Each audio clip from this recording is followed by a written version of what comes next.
ئێرە بۆ کاونە شاوڕی شەهید وەستە ئەحمەدی کوهگەردی قارەمانە.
ئێرە ورمەیە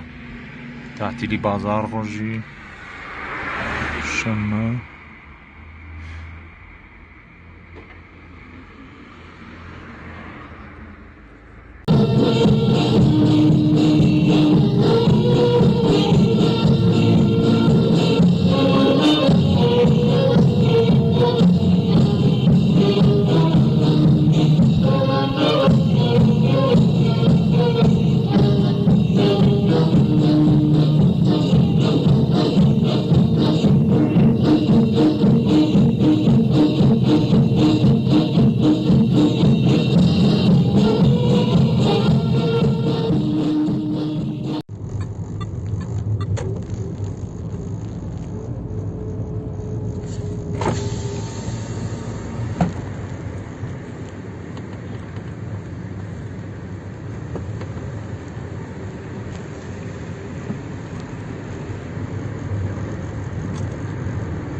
هو الشهر شنو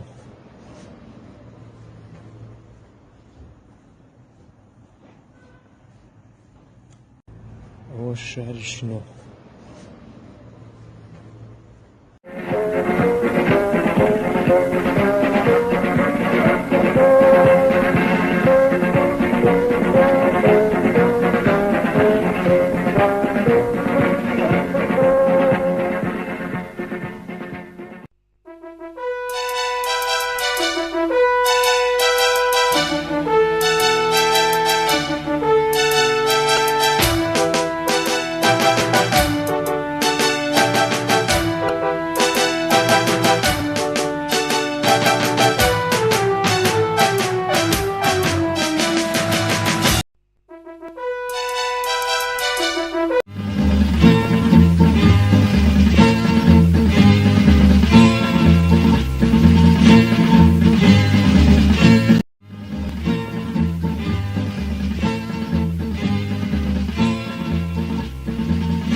شەممە نوێی مێهێر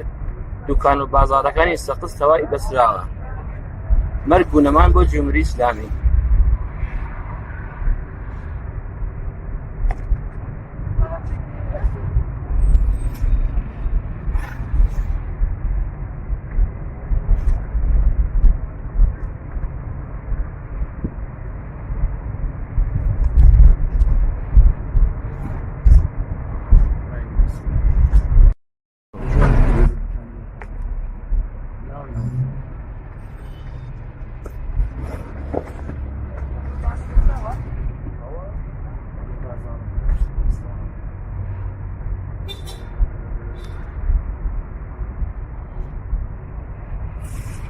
شەممە نوێی مێهێر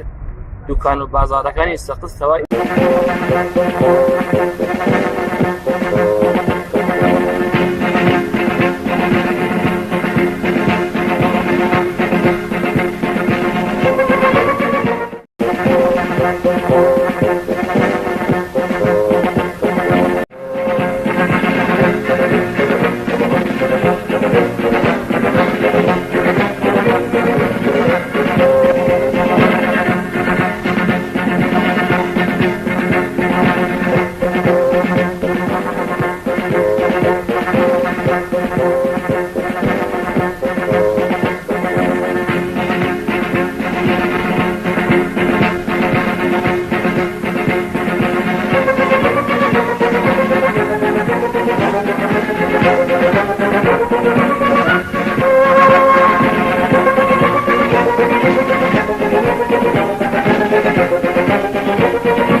بەڵێ سڵاتان لەبێت بینەرانی عزیزی تلڤیزیۆنی کۆمەڵە زۆر خۆشحاڵین لەوەی کە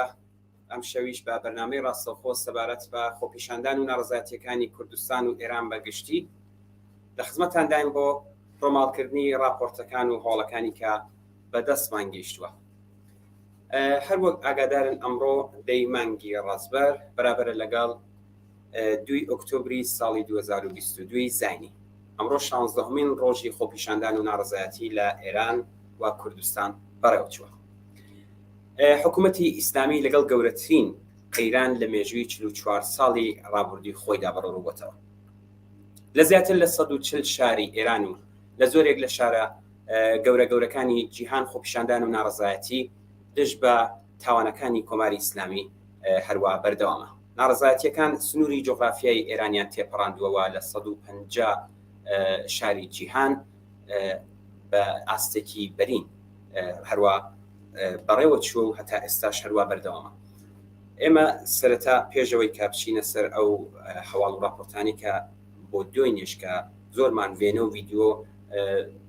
چونکە دوێنێ نێت لە کوردستان و ئێران بەگشتی زەعیف بوو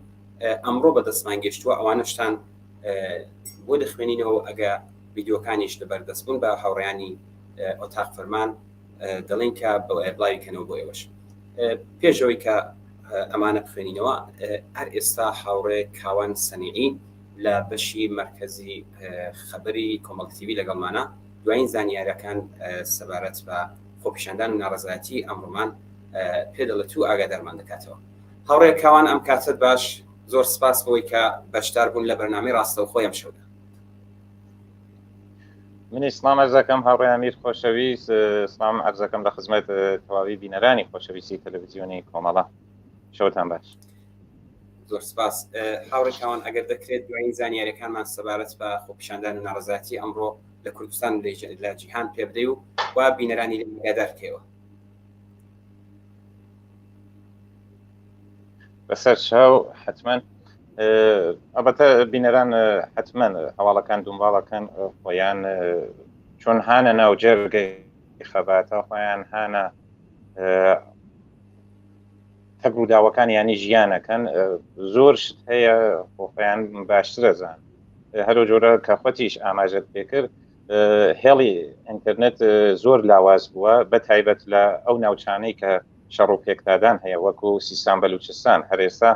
ئێمە لە دوێشەوە ئەو هەواڵانە کە بەدەستمان گەیشتووە باس لە کۆنتڕۆڵکردنی چەندین گەڕک و شەقامی شاری زاهدان سەراوان و هەروەها ئیران شارەکە لە شاری ئیران شار دەرگیریەکی زۆر سەخت لە نێوان سپای پاساران و بەکرێگیراوانی لەگەڵ خەڵکی شۆڕشکێری بەلوچستان ڕووی داوە. کوشتە و برینداریان زۆرە بەڵام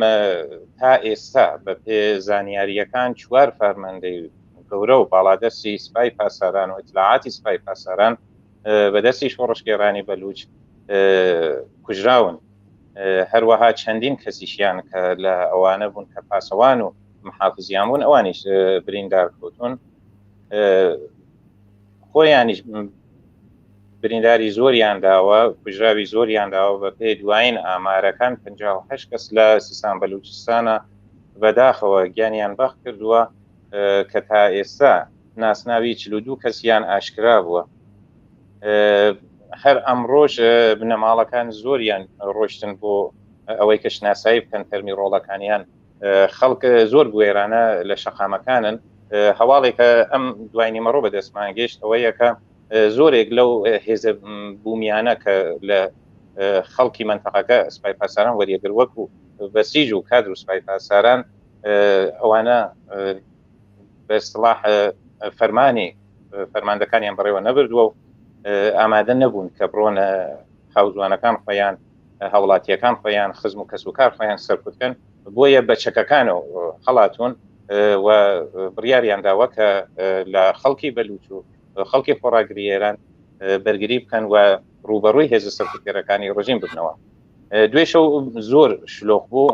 زۆربەی شارەکان بە تایبەت دوای ئەو مانگرتنە بە هێزە کە من پێم خۆشە هەر لێرە و پیرۆزبایی کەم لە خەڵکی خۆڕاگری ڕۆژهەڵاتی کوردستان کە بەڕاستی سەربەرزمانیان کرد بەڕاستی بێوێنە بوو بەڕاستی ئێستا تاسیرێکی زۆری هەیە. جمهوری ئیسلامی ئێستا ساڵانێکە کێشەی ئابووری هەیە و بە تایبەت لەم ماوە سابقەی نەبووە کە 17 ڕۆژ ئەوە بەرخۆدان بێ خەڵک مقاومەت کا بەرگری بکە بۆیە لە زۆر بوارەوە یعنی حسابی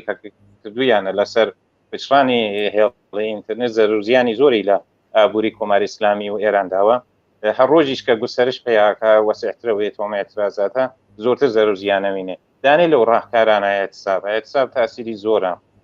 خەڵکەتانن لە پەرداختە قوبوزیان ئەتانن لە پەرداختە ماڵیاتەکان خۆ بوێرن وە پەرداختی نەکەن بە ڕژیم ینی هەرو جۆرە خۆیانیش ئێترافیان کرد فەرماندەکانیان ئێستا بۆ دابینکردنی هەزینەی سەرکوت بۆ ئەوەی کە کەرەسە و پێداویستی بۆ هێزە سەرکوتکەرەکانیان دابینکەن تووشی کێشە و گرفت بۆیە ئەڕۆن لە ناو مناڵان ئێسفادەکەن مناڵهایەکە تەمەن بەسڵا کودەک سەرباسیان پێژن لە مەدرسە بە زۆروەریان نەگرن بۆ بەسیج و ئەمانە لە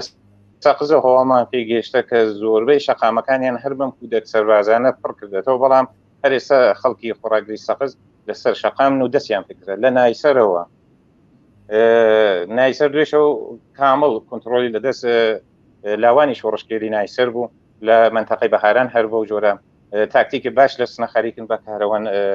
جوانەکانە و شارەوە مەحەلە بە مەحەلەیە بۆ جۆرە ئەم تاکتیکە سەرکەوتووە بەخاطرەوەی کە ناتوانێت هێزەکانی تەمەرکوز کا لە یەک نقطە کۆی بکاتەوە بەڵام من پەیامێکم هەیە بۆ خەڵکی تاران بۆ ئەوانەی کەوا ئێستا ئەیانەوێت دەست پێ بکەن لە تاران لە شریعەتی دەستیان پێکرا بەڵام ئەتوانن ئەوان بڕۆن بەسەم دانشگای سەناتی شەریف چونکە لێنە شەڕ و پێکدادان زۆرە ئێنە دانشگای علم و سەنات هەر بۆ جۆرە ڕژیم دەرگای داخستووە سەرکوتێکی شەدیدی ڕێخستووە و بە ئاشکرا تەقە لە خوێندکارانەکە زۆریان دێبریندار بووە پێویستیان هەیە بە یارمەتی خەڵک ئەبێ بڕۆن بە هانایانەوە لە ئیسفەهان ئەمڕۆ خۆپێشاندانێکی گەورە بوو خۆپێشاندانێکە تایان بژین خۆپێشاندانێکی کرێکاری بوو دروشمەکانی شەر کرێکاری بوو لە ناوچەی پیشەسازی لە خیابانی شاپوری دووهەم ئەحسابێک کامڵ بوو دوکانەکانیان داخست و جگە لە ئەحسابەکە هاتن کۆبوونەوەیان کرد و لەگەڵ هێزە سەرکوتگەرەکانی ڕژیمیش تێکەڵچوون بوو ئەمڕۆژ بەشدارن هەر شلوغ هێشتا لە ئیسفەهانە و شارەکان تریش دەست پێەکەن من وا بزانم کە وەکو تاکتیکە ئێستا خەڵک بەکارێرێ چون هێزەکان ڕژیم ماندوو بوون لە توول ڕۆژە 24 ساعتە خەریک شیفتدانن ینی هەم نگابانیان هەیە هەم شیفتیان هەیە بۆیە زۆر ماندوون ئەوە تاکتیکێکی باشە کە ئەکەوێتە کاتی ئیسراحەتیان خەڵک کە تێتە سەر شەقام ئەوان وەڕەزەون بێتاقەتەون ئەوەیە کە زۆرتر خوشونەت بە خەرجان چون ئیتر سەبر و حوسڵەیان هاتێتە خوارەوە بەڵام خەڵکی ئێمە ئەبێ وشیار بێ بەتایبەت لە ڕۆژهەڵاتی کوردستانە هیچ وەخت شجاعت باشە وێری باشە بەڵام تەکی لەگەڵ هێزەکان ڕژیمە ڕوبەڕوو نەبنەوە ئەوان بێ بەزەیانە عمەڵەکەن ئێمەش بێ گروهی و دەستێجامی بەیەکەوە عمەڵ بکەین و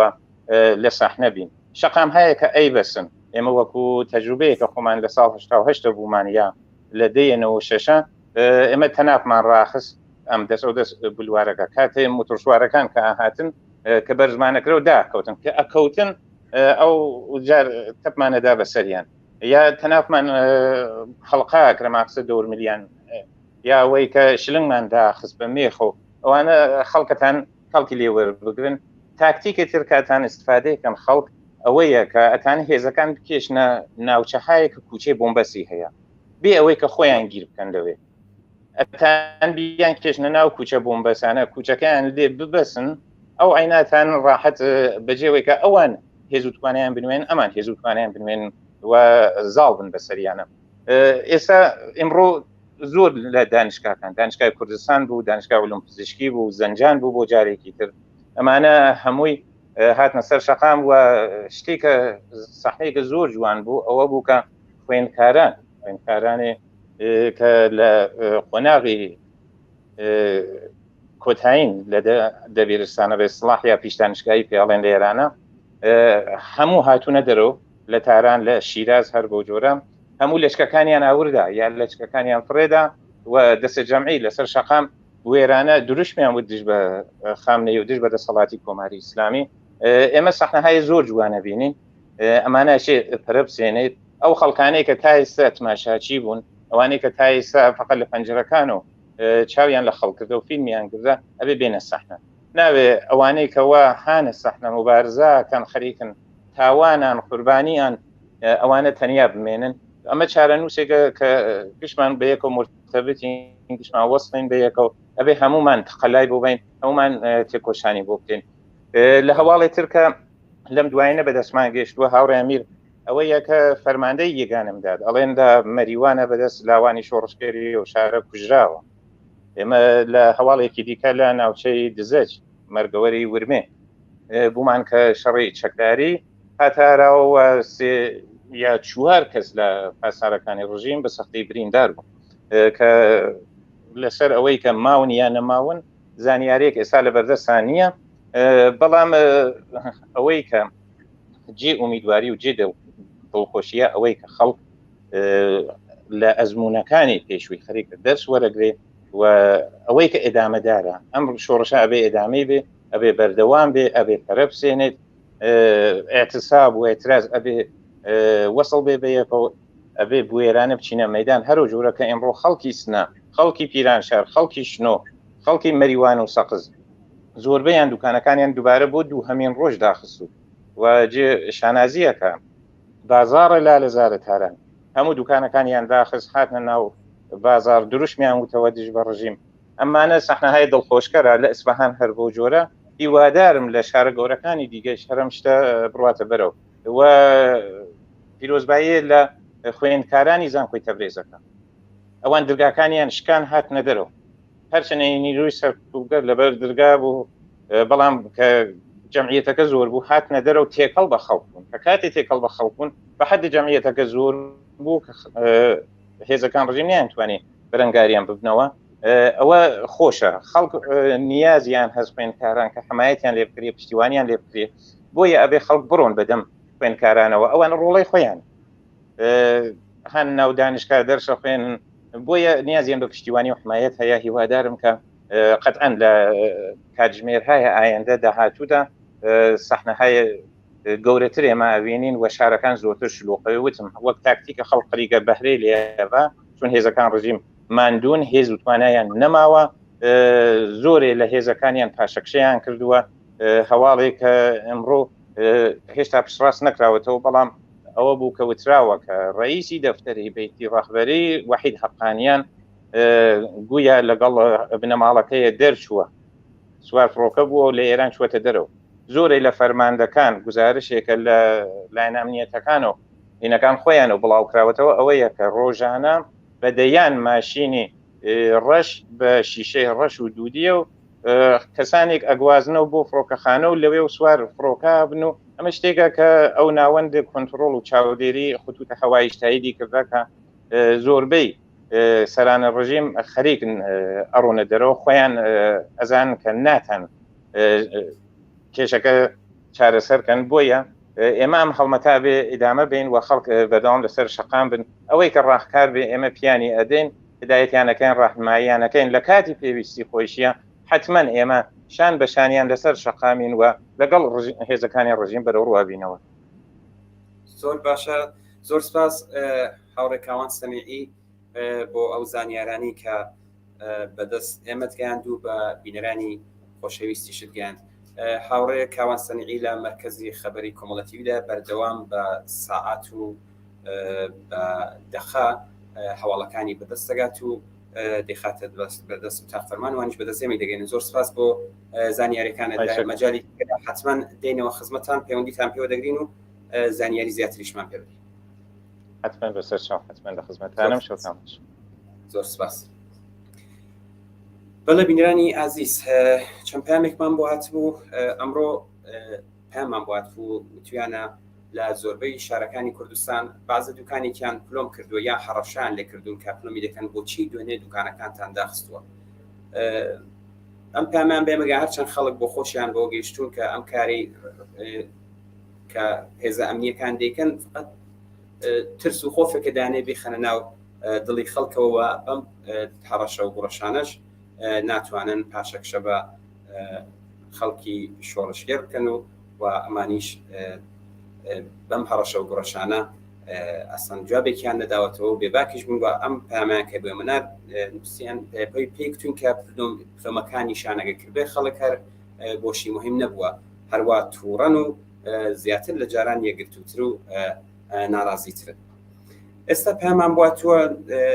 بینەرێک نووسیت یار ئێستا سنە ناڕزایەتی درێژەی هەیە خەڵک لەسەر شەقامن و کاربەدەستانی ئەمنی و هێزەکان ڕوبەڕووی خەڵک بوونەتەوە ڕاستەوخۆر و لە خەڵک تەقە دەکەن. لە زاهدان خەڵک دەستیان داوەتە خۆپیشاندان تێک هەڵچوون لە نێوان خەڵکو و هێزەکانی سەر بە کۆماری ئیسلامی دەستی پێکردووە. ئەوڵەکان باستەوە دەکەن کە کەلانتەری 11 ئێستا کەوتۆتە دەستی خەڵکی ناڕازی. زۆر سپاس بۆم بینرە کە هەر ئێستا ئاگاداری دۆخی زاهدانی کردین هەر سەرکەوتوو بن ئەم جەماوەرە خۆرۆشاوە کە ئەوان یەکگرتو دژ بە کۆماری ئیسلامی ڕۆژ لەگەڵ ڕۆژ بەقینتر و بەتۆڵەتر هاتوونەتە سەر شەقام و دروشمیشیان ئەوەیە هەتا سەرکەوتن ئێمە لە شەقام چۆڵ ناکەین و هەروە لە بەردەوام دەبین. پامێکی تریشمان بواتۆ نووسەتی خەڵک تەنیا مەکەن ئەمە دووەمین مانگرتن بوو کە لە ماوەی 2 هەفتەدا جوابی وەرگرتەوە و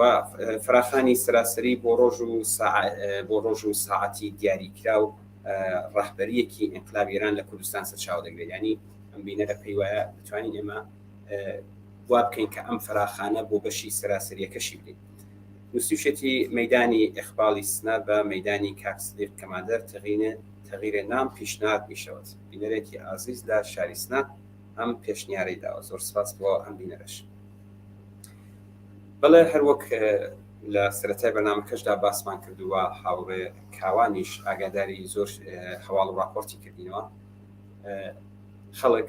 بەردەوامن لە خۆپیشاندانی ناڕزایەتی هەر لەسەر شەقامنەوە و تووڕەن بە ڕۆژ لەگەڵ ڕۆژیش لە بەم خۆپیشاندان و ناڕزایەتیە بەم ئاخێزە زیاد دەبێت. هەر ئێستا 140 شار لە ئێران هاتوونەتە سەر شەقام و دژ بە ئەم دەسەڵاتە جنایەتکارە ناڕزایەتی دەردەبوون و دروشمی ژن ژیان ئازادی و داوای ئەوە دەکەن کە جمهوری ئیسلامیمان نایە. ئێمە چەند ڤیدیۆیەکمان بەڵێ یەک پامی دیکەمان بواتووە سێتی سڵاو لە حیزبە سیاسیەکان بە تایبەت کەشمەرگەکانی کۆمەڵە ئێمە نامانەوێت بچینە ماڵ. ئەم خۆپیشاندانە خوێنی بۆشاوە خەڵکی زۆر بریندار بووە تعدادی کچ و کوڕی لاو لە زیندانن. درێژە پێدانی خەبات لە ناوخۆ بۆتە تەنیا ڕێگای بەردەستی ئێمە بەڵام ئێمە دەستمان خاڵیە ئەوان گولە ئێمە بەرد ئەوان زیندان و ئێمە خیابان. هێزە ئەمنیەتیەکان هیچ پێوەرێکی ئینسانی ڕەچاو ناگرن. داواکاریمان لە حیزبەکان بە تایبەت کۆمەڵە ئەوەی کە ڕێگای دەستڕاگەشتنی ئێمە بە چەک چییە؟ ئەمە پرسیارە کردوێتی ئەتوانن بۆمان بنێرن خەڵک مسەلح بکەن. بینەرێک ئەم پرسیارەی لە سەقزەوە نردووە. حتمەن بینەری ئازیز بەڵام بە پرسیارە دەدرێتەوە و لە چەند ڕۆژەشدا زۆر لە ڕفێقەکان زۆرێک هاوڕێیان زۆرێک لە هەڵسوڵاوانی سیاسی کە وەکو میوان هاتوونەتە بەرنامە ڕاستەوە خۆیان زۆر جارم پرسیارە کراوە وەڵامیان پێداوەتەوە چون یەکێک لە ئەم سیاسەتی کۆماری ئیسلامی ئەوە بوو کە ینی بۆ خۆی دەیەوێت وا نیشاندا کە هێزی پێشمەرگە هاتوۆتە نێو شارەکان یا دەیەوێت چەک درێتە دەست خەڵک بۆ ئەوەی کە ڕژیم دەستی باز بێ و سەرکوتەکە لەوە زیاتر تونترکە و دەستی باز بێ بۆ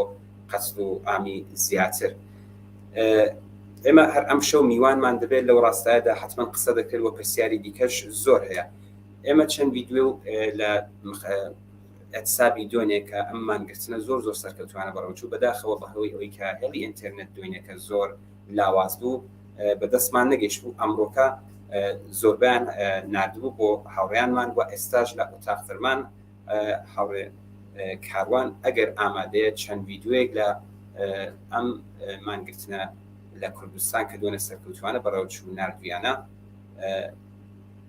پێشکەش بە بینەرانی بکەن کە هەموانیش ئاگادار بنەوە. چەند ڤیددیوەیەک ببینن دێنەوە خزمەتە.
شەممە نوێی مێهێر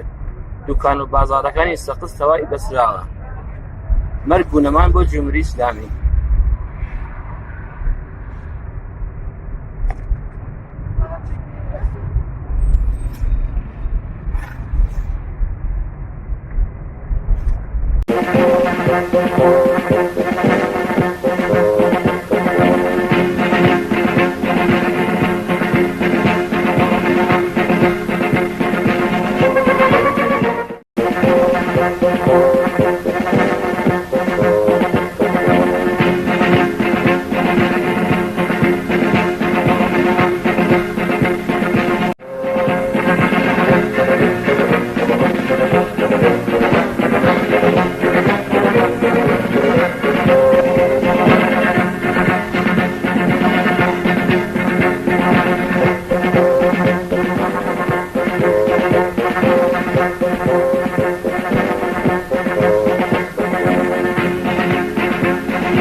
عزیز لە خزمەتتان داین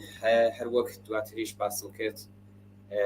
ئەم خۆپیشاندان و ناڕزاتی ئەو ئاخێزەی کە هەر ئێستا لە ئێراندا سنوورەی جغرافیای ئێرانی تێپەڕاندووە هەر ئەمڕۆ شەممە زیاتر لە 150 شار لە جیهان لە ئاستێکی بەریندا ئەم خۆپیشاندان و ناڕزاتیە هەروە بەردەوامە لە وڵاتەکانی لوبنان و عێراق کە کۆماری ئیسلامی ئەوێ بە دەسەڵاتی ناوەندی دەسەڵاتی خۆی دەزانێت هەر ئەمڕۆ لەوێش خۆپیشاندان دژی کۆماری ئیسلامی و بەرگری لە دروشمی ژنجیان ئازادی بەڕێوە چووە بەرپرسانی حکوومەت کە توانای سەرکەوتی ملیۆنە خەڵکیان نییە بێدەنگیان هەڵبژاردووە عەلی خامنەی ڕێبەری کۆماری ئیسلامی ماوەی 2 هەفتەیە دەنگی دەرناتوە ئاخوندە دمشقەکان و ئیمام جومعەکان 2 هەفتەیە خۆیان لە چاوی خەڵک شاردوتەوە ڕق و تووڕەی خەڵک لە ئاخوندەکان و حکوومەتی ئیسلامی بەو پەڕی خۆی گەشتووە کار گەشتوتە ئەو جێگایی کە ئەم ڕۆژانە هیچ ئاخوندێک بە جلوبەرگی ویلایەتیەوە لەناو خەڵکدا دەرداکەون تاکتیک و سیاسەتی سەرکوتکردنی ڕژیم وەک جاران کاریگەر نەماوە بەڵێ ئازیزان هەر ئێستا لە ڕێگای تەلەفۆنەوە هاوڕێ گەلاوێش ڕۆستەمی ئەندامی کمیتەی ناوەندی کۆمەڵەمان لەگەڵدایە هاوڕێ گەلاوێش ئەگەر دەنگی منت هەیە سڵاو ئەم کاتت باش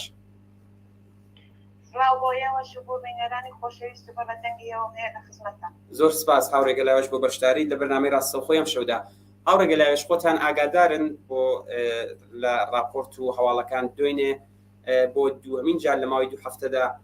مانگرتنی سەراسەری لە کوردستان زۆر سەرکەوتوانە بەڕێوە چوو و هەر ئێستاکەشی لەگەڵ بێ ئەمڕۆ 16مین ڕۆژ لە خۆپیشاندان و ناڕزایەتی خەڵکی کوردستان و بەگشتی لە ئێران بەڕێوە چووە ئەگەر بتانەوێ هەڵسەنگاندنێکتان بێت ئێوە چۆنی هەڵدەسەنگێنن کەشتێکی پێم خۆشە ئیجازەم پێ بدەن کە هەر لێرەوە من دەستخۆشی بکەم بە تەواو خەڵکی شۆڕژێر و خۆڕاگری کوردستان کە بە درێژایی عمری نەگینی کۆماری ئیسلامی بە درێژایی 33 ساڵ هەرگیز سەنگەری خەبات و تێکۆشان و مقاومەتیان فۆڵ نەکردو و بەڵکو ڕۆژ بە ڕۆژ زیاتر دیفاعیان کردو لە مافەکانی خۆیان و مبارزان کردو بە ئەلەی دەوڵەتی سەرمایەداری کۆماری ئیسلامی کە دەوڵەتێکە بە درێژایی 33 ساڵ جگە لە سەرکوتو و لە خەفەقان و زیندان و گرتن و کوشتن و ئێعدام و هەژاری و بێکاری و ئێحتیاط و تاقیر و هەڵاواردن هیچ شتێکی دیکەی نەیتوانیەوە بە دیاری بێنی بۆ خەڵکی ئێران و کوردستان هەر لێرەوە دەستی بە گەرمی دەستی هەموو خەڵکی شۆڕژێری کوردستان دەبوشم و هەموو ئەو کەسانی کە لە دەرەوەی کوردستان و لە دەرەوەی وڵاتیش لەم ڕۆژەدا هاوسۆزی و هاوپەیوەندی خۆیان نیشاندا و هەروەکو هەموو ئاگادارن بە چەندین دەیان شار لە دەرەوەی وڵاتەکانیش بە مەبەستی پشتیوانی لەو ماکردنە سەرتاسەریە خۆپێشاندان نیشاندرا لە ڕاستیدا ئەم ئاخێزەی ئێستا چەندین تایبەتمەندی خۆی هەیە بە نسبەت بە جارانی ساڵانی ڕابردوو کە دیارە ئەو ئاخێزە شتێکی لە نەکاوڕان نەبووە بە قەولی سپار دەڵێ ابتدا بێساکن نەبووە بەڵکو ئەوە سابقەیەکی 33 ساڵی هەیە کە خەڵکی خۆڕاگری کوردستان هەمیشە مبارزان کردە بە ئەلەی کۆماری ئیسلامی و کوردستان مێژوویەکی پەرسەنگداری هەیە ئەو جوملە لە مانگرتنی سەرتاسەری ئەمە چەندمین مانگرتنی سەرتاسەریە کە دوویان لەم بە ماوەی 2 هەفتەدا ینی لە دوێنێ و 2 هەفتە لە مۆبەر دانەی تریش بە احتراز بە کۆماری ئیسلامی مانگرتنێکی سەرکەوتوانە دەستی پێکرد یەک تایبەتمەندی زۆر ئەم ئاخێزانەتی ئەوەیە کە بە ڕێژەیەکی زۆر ژنان لەم شۆڕشەدا لەم احترازاتەدا لەم ئاخێزەدا لە هەموو بارێکدا بەشدارن بەڵێ هاوڕێ گەلاوێش منیش هەر ئێستا دەمەوێت ئەو پرسیارەتان لێ بکەم منیش هەر ئێستا دەمەوێت ئەو پرسیارەتان لێ بکەم لەم ئاخێزە کە لە دوای مەرگی مەحسای جوانە مەرگەوە دەستی پێکرد ڕۆڵی ژنان زۆر بەرچاو بووە منیش پێم باش بوو هەر ئێستا کە لەمەدا باسی دەکەی هەنگاوەکانی تر بۆ ئەوەی کە زیاتر ڕۆڵیان هەبێت بە تایبەت لە ژنان ئەوانیش باس بکەین بەڵێ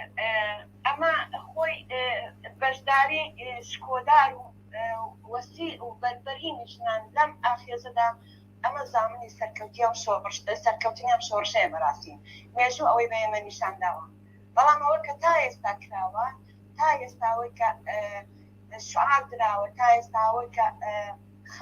یعنی خواستەکان و ویستەکانی خەڵک مەترە کراوە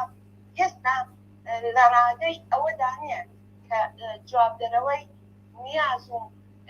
یعنی حەقبوون و حەقانیەتی گەلانی چەوساوە چینی کرێکار بە تایبەت ژنانی چەوساوە بێت بۆیە گەرچی بەشداریان زۆر گەرم و گومشکۆدار و یعنی بەرچاوە تەنیا بە سووتاندنی ڕووسەریەکان ئەمە دیارە ئەمە بۆ خۆی ئەوە سمبولی ارتجاع سمبولی بەردەگی و بەندەگی ژنە کە دەیسووتێن دەست خۆشیان لێ دەکەم دەستیان خۆشێ بەڵام ئەمە کافی نییە تەنیا شوعاری مەرگ بەر کۆماری ئیسلامی مەرگ بە دیکتاتۆر مەرگ بەر خامنەیی ئەمانەی کافی نین ئەگەرچی لازمن بەڵام کافی نین ئێستا کاتی ئەوە هاتۆ کە خەڵکی شۆڕجل لە ئێران لە گشت ئێران وە کوردستان بە تایبەتی چینی کرێکار و ژنان خواستەکانی خۆیان مەترە بکەن کە ئەگەر کۆماری ئیسلامی بڕوخێن لە داهاتوودا ئەمان چه حکوومەتێکیان دەوێت خاستەکانی ئەمان چییە خاستەکانی ژنان زۆر زۆر ئەولاتر لە سووتانی ڕووسەرەکانەکە سمبولی دینی و کۆنەپەرستیە خاستەکانی ژنان دەبێت ئازادی و بەرابەری و یەکسانی لە تەواو ژیان و کۆمەلگان لەباری ئابووریەوە لەباری سیاسیەوە لەباری کۆمەڵایەتیەوە لەباری فەرهەنگیەوە لە هەموو بابەتێکەوە لەسەر مەسەلە حەقی ئیزدواج و حەزانەت و شغل و دەستمزد و هەمووی ئەوانە دەبێت داوای ئەو خاستانی خۆیان کەن داوای بەرابەری بکەن داوای ئەوە بکەن کە سبەینە ئەگەر کۆماری ئیسلامی بڕوخێت دەبێت دەوڵەتێکی شۆڕایی کە ئەکسەریەتی خەڵک پێدا بتوانن ئیرادەی خۆیان بەکاربێرن تەسمیم بگرن و قانون ئیجراکەن دەوڵەتێکی هەوە جێنشینی دەوڵەتی کۆماری ئیسلامی بێت خەڵکی ئێران تەجروبەی ئینقلابی پەنجا و حەوتی هەیە مەرگ بەرشاب و حکوومەتی سەلتەنەتی ڕووخا بەڵام هیچ ئالتەرناتیڤێک نەبوو خاستی چینی کرێکار و ژنان ئەسەن بەرچاو نەبوو ئالتەرناتیڤێک نەبوو بۆیە جەرەیانێکی کۆنە پەرست خومینیک لە ناوکوزابە ئابادەوە کە سواری مەوجی ئێرتجاع بوو لە ئێران توانی دەسەڵات دەستەوە بکرێن ئێمە من دڵنیام کە ئەم وەزیەتی ئینقلابی پەنجاو لە ئێران دووپار نابێتەوە ئەم جارە بەهۆیەوە بێتە خەڵک هەمووشیانە هەم ئاگاها هەم بەڵام یەک تێبینێکم هەیە شتێک زەحتێکە لەو زۆرشتا دەبینم ئەو ڕێکخراوەیە کە دەبێ هەیان بێنیانە بەڕێ بەربڵاوە یعنی زۆر خۆرسکێنە هەر کەسە لە خۆیەوە شعارێک دەدا وا باشە کە لە هەر مەحەلەیەک لە هەر شارێک لە هەر دانشگایەک لە هەر مەدرسەیەک لە هەر بیمارستانێک بنکەیەک پێک بێن بنکەیەک کە بتوانێت ڕێبەری ئەم ئێترازات و ئەم ئەحسابات و ئەم مبارزاتە بکە بنکەیەک کە ئێرتباطێکی سەرتاسەرتری هەبێت لەگەڵ بەشەکانی تری شۆڕش ئەجوو ناجومشی دانیشتویان کە دوێنێ بەدەیان دانیشگا بە هەزاران دانیشتوو هاوکار لەگەڵ کوردستان یارەما خاستی تری خۆشیان هەبوو بۆ ئازادی هاوکارەکان و هاوڕێیانیان بۆ ئازادی زیندانی سیاسی شعاریان دەدان مانیان کرد دەستیان خۆش بێن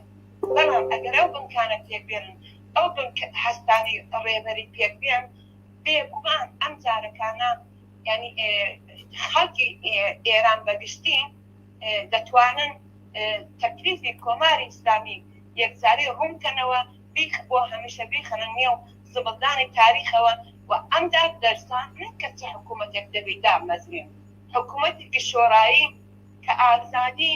کە بەرابەری بینی ئینسانەکان جیاوازە ڕەگەز و لە ئاین تەمینکە کە دەسەڵاتی خەڵک بێ کە مەسەلەی مەسکەن بۆ هەموو کەس تامین بێ مەدرسە ڕایگان بێ ئێستا بۆ خەبات بۆ مەدرسەی ڕایگان بەدەیان و سەدان معەلیم تەمان لەوە پێشگرتنی ئێستاش بەدەیان کەسەما لە زیندان ماون کامە هەتەجی سەرەتایی هەموو کۆمەلگایە هەموو منداڵێکە کە ڕایگان دەرز بکەنی کە بیمەی بێکاری هەبێ بیمەی ئیجتماعی هەبێ دەرمان ڕایگان بێ بۆ منداڵان بۆ خانەوادانێکی بێ بزاتن ئەم خاستانەی کە خەڵک دەیان هەوێ دەبی بە دوای شوعاری کۆماری ئیسلامی بڵند بژی ئازادی بژی یەکسانی بژی دەوڵەتی شۆڕایی ئەمانە زۆر کەم دەبینم ئەگەر ئەم شعارانە ئەم خاستانەی بەرحەقی چینی فەقیر و هەژار بەتایبەت چینی کرێکار و ژنان بکرێن بە شعاری سەرشین هەموو تەزاورات و ئەحزاباتەکان بڕوای من ئەم جارە دەتوانن دەستکەوتی زیاتر سەرکەوتی زیاتر بۆ خۆیان سۆگەر بکەن و پاشەکشەی زۆرتر بە کۆماری ئیسلامی بکەن تازە ئەم خاستانەی کە چینی کرێکار و ژنان هەیەە دەتوانێت تەمینی خاستر و نیازی هەموو بەشەکانی تری کۆمەلگا بێت بۆیە دەتوانێت هاوسۆزی و یەکگرتووی هەموو چین و تۆژەکانی دیکەش بۆ خۆی مسۆگەر بکە ئەمەیە ڕەمزی سەرکەوتن بەبێ ئیتحاد و بەبێ تەشەکل و بەبێ بەشداری بەرچاوی ژنان هیچ ڕۆژێک سەرکەوتوو نابێت ئێستا زۆر لەو نیازانە ینی حەل بوونە مسۆگەر بوونە بەڵام دەبی ئێمە بچەند قەدەمی تر چینە ئەولاتر من دەم پێم خۆش شتێکی دیکە باسکەم لەو ساڵی دوێنێ بەڵێ لە شاری نەغەدا کە هەموو کەس دەزانێت مێژەیەکی تایبەتی هەیە و هەم کوردنشینە هەم تورکنشینە بۆ یەکەم جار لە ئێحتساباتی سەراسەری لە کوردستان دوێنێ 80% لە بازاڕیانی تورک دوکانەکانیان بەست لێرەوە دەستخۆشیان لێ دەکەم لە خەڵکی شۆڕژێری نەغەدا و من لێرەوە پێیان هەڵم کە چارەنووسی ئێمە ئەوان بەیەکەوە گرێدراوە کە دوژمی مشتەرەکی ئێمە کورد و تورک و بەلوچ و فارس و عەرەب و بە هەموو چین و تۆژەکانی دیکەوە کۆماری ئیسلامیە ئێمە دەبی پشتیوانی لێ بکەین بۆی کە بتوانین جارێک بۆ هەمیشە ئەم دەوڵەتەی کە زیدی بەشەرە ئەم دەوڵەتێک کە هەموو میلەتەکانی سەر کردووە ئەم میلەتێکە هەموو میلەتەکانی ئەم دەوڵەتێکە هەموو میلەتەکانی چەوساندێتەوە زوڵمی لێ کردوون زیندانی کردوون ئێعدامی کردوون ینی ژیانی تەبا کردوون تەنیا بە هاوپشتی و هاوکاری و یەکگرتووی دەتوانین ئەم دەوڵەتە بڕوخێندرێن و دەوڵەتێکی شۆڕایی لە هەموو بەشچین و توێژەکان لە هەموو میلەتەکان لە هەموو ینی بەبێ جیاوازی ڕەگەز لە ژن لە پیاو لەسەرەوەی 8 ساڵ لەم شۆڕانەدا لە دەسەڵات بەشدار بن و بۆ خۆیان چارەنووسی خۆیان دیاری بکەن بۆیە هەندێرە دەستخۆشی لە هەموو خەڵکی کوردستان لە دەرەوەی کوردستان بەتایبەت لە تورکەکانی ناغەدەشتەکان بە هیوای ڕوخانی کۆماری ئیسلامی و پێکهێنانی ڕێکخراوەی سەرتاسەری لە ئێران و لە کوردستان بە بێت جیاوازی لە ڕەگەز و لە چینایەتی و لە میلی و لە ئاینی کرێکارانی جیهان خەڵکی چەوساوی ئێران و کوردستان یەکگرن بۆ خۆتان تەرخی چارەنووس لەدەست خۆکرد بەڵێ زۆر سپاس هاوڕێک گەلاوێش ڕۆستەمی ئەندامی کومیتەی ناوەندی کۆمەڵا بۆی کە بەشداری لە بەرنامەی ڕاستەوخۆی ئەم شەودا کرد زۆر سپاس بەڵێ زۆر سپاس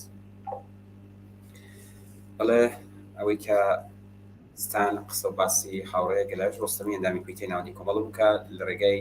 تەلەفۆنە و لە وڵاتی سوئێت لەگەڵمان هەر ئێستا پامێکمان بواتووە لە بینەرێک نووسێتی شەڕ و خۆپیشاندانەکان شەڕ و خۆپێکدانانەکان بینی خەڵک خڕۆشاوە وەجاش و خۆفرۆشەکان و گاردی نیروی ئینتیزامی ساز بووە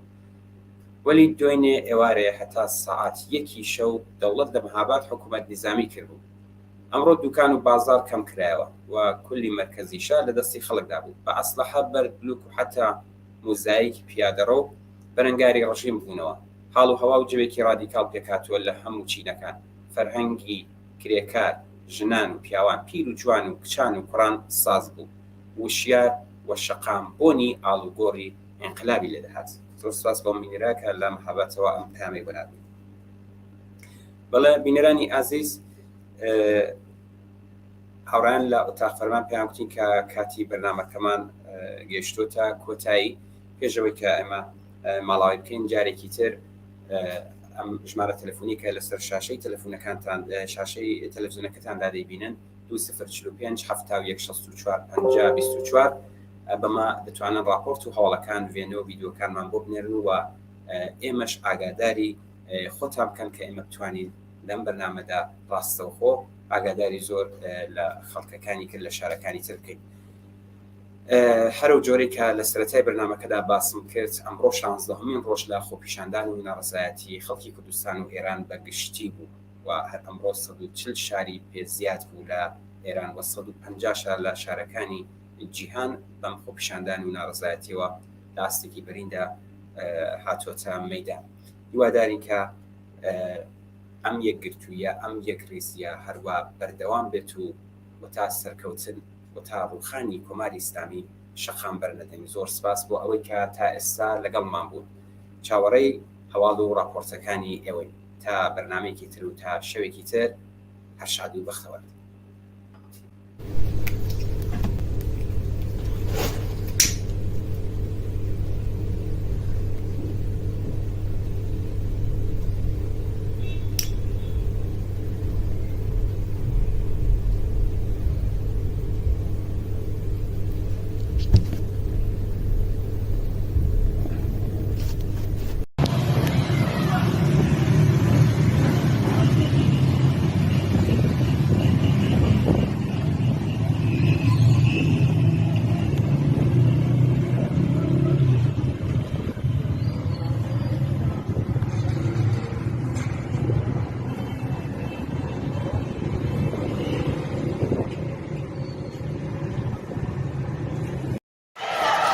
شنبه 9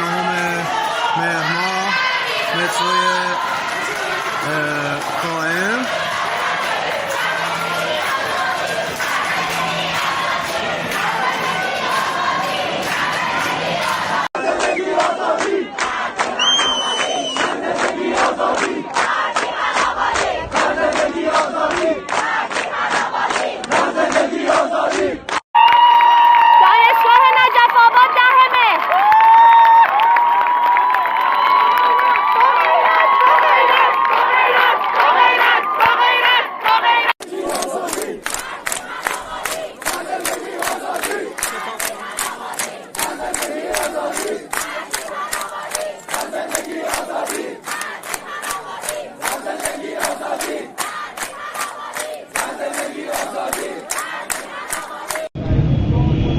یک شنبه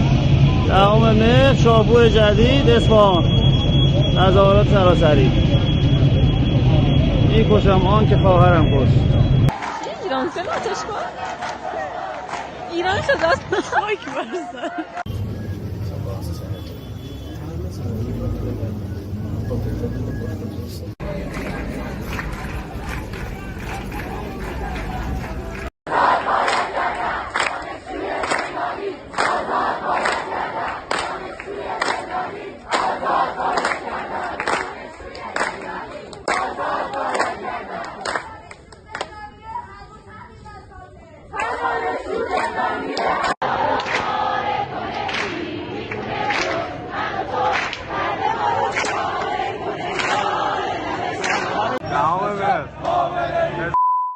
لاله‌زار بازار. آزادی آزادی آزادی آزادی آزادی آزادی آزادی مرد دیکتاتور مرد دیکتاتور مرد